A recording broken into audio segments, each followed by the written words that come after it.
there. This is Mike, and I am in Mike's Guitar Corner. And it's Mike's Guitar Corner because it's Mike, and it's Mike's guitar, and it's Mike's corner, even though you can't really see the corner. And it's been a while, but I'm back.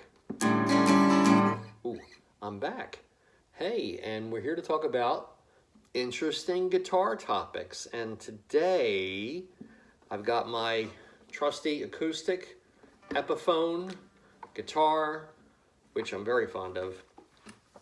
And want to talk about chords and chord changes and the circle of fifths. Now, the circle of fifths is a very interesting thing, and you can get it. You can get it online. You can download it. This is a tablet that I have, and it's kind of hard to show it to you, but it looks like that sort of. And because of the light, the way I have the light set up in this room for the making of this video. So anyway, the circle of fifths, you might want to download that onto your tablet or onto your phone or print it off. I personally don't have a printer anymore, but print it off and have it in front of you, and then we can continue. So in chords, the best way to approach chords, playing chords on a guitar, is planning. So if you're creating a musical sequence, you're going to want chords that work well together. So for instance, in the key of D, it's the key of D because the first chord is D. The other major chords are G and A.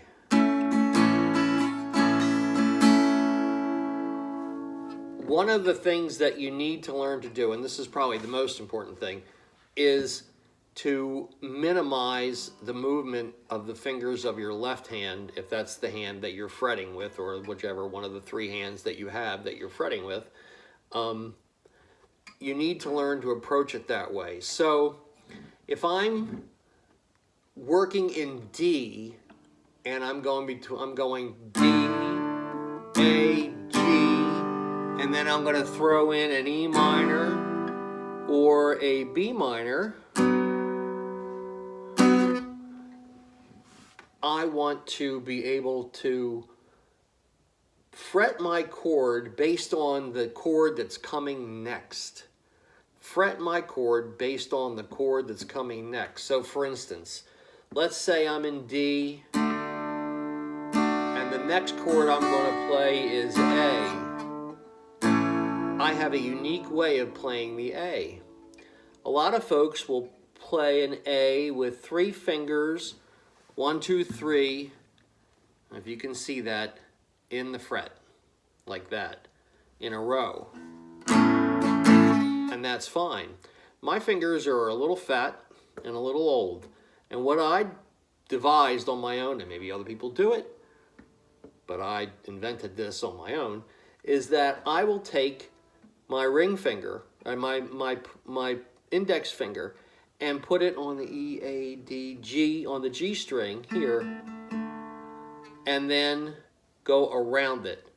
So those 3 with my index finger in the middle of them, as opposed to 3 in a row. And that is how I approach that, and that has worked very well for me. So I can go D, then I can just leave that finger there to go to the A. And that makes that transition very, very smooth. D, A. Now, G is always hard to get to from his other friends because it's a different shape altogether, and he's down here, and G is always tough. He doesn't work very well doesn't play well with others, you know. So there's no quick and easy way to get to G. But what I recommend is that you try to keep your fingers, and the tablet just blinked out on me, try to keep your fingers as close to the key, as close to the fretboard as possible without touching the strings in between strums, like when you're changing chords. So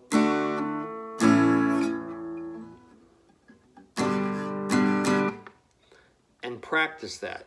Practice closing your eyes. I can close my eyes just from practice. My eyes are closed. And I can find the D, and find the A, and find the G. I can find the A minor, I can find the E, I can find the E minor, I can find the D minor, I can find the D minor seventh. I can do all kinds of things because I've practiced. Practice is king. Practice is key.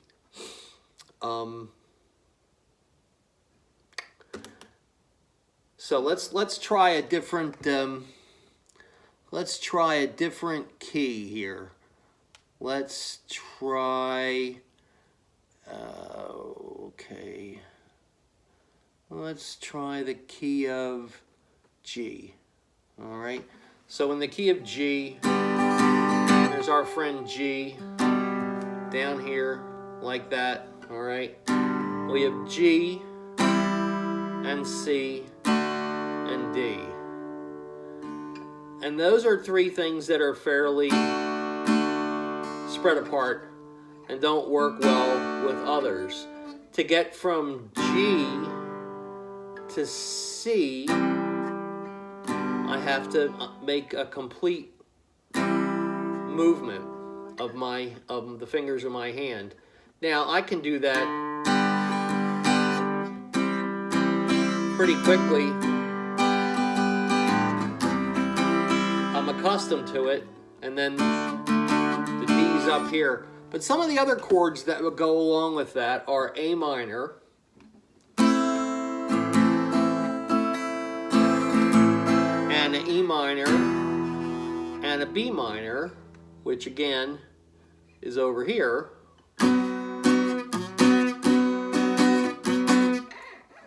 So if you have A minor, if you want to play, you have that A minor, and you want to use the B minor because that's also in the chord set for G, you would just use this A minor configuration and slide it across 2 frets and then bar the 2nd fret. So it's A minor.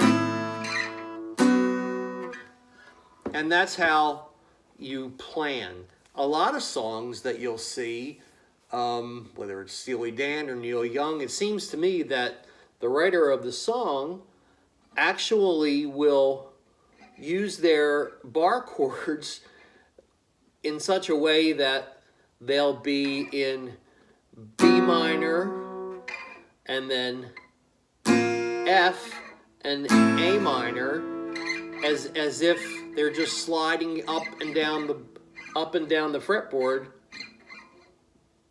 and having a good time with it, you know.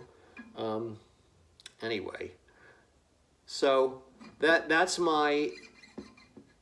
is my contribution to your planning when you're playing chords. If you're playing chord songs, plan on use the circle of fifths. It's very handy, and it works. And then keep your fingers low to the fretboard and try to fret each chord based on where the next chord is. Use your imagination and have some fun with it. You can write to me. You can click on this. I'd love to hear from you.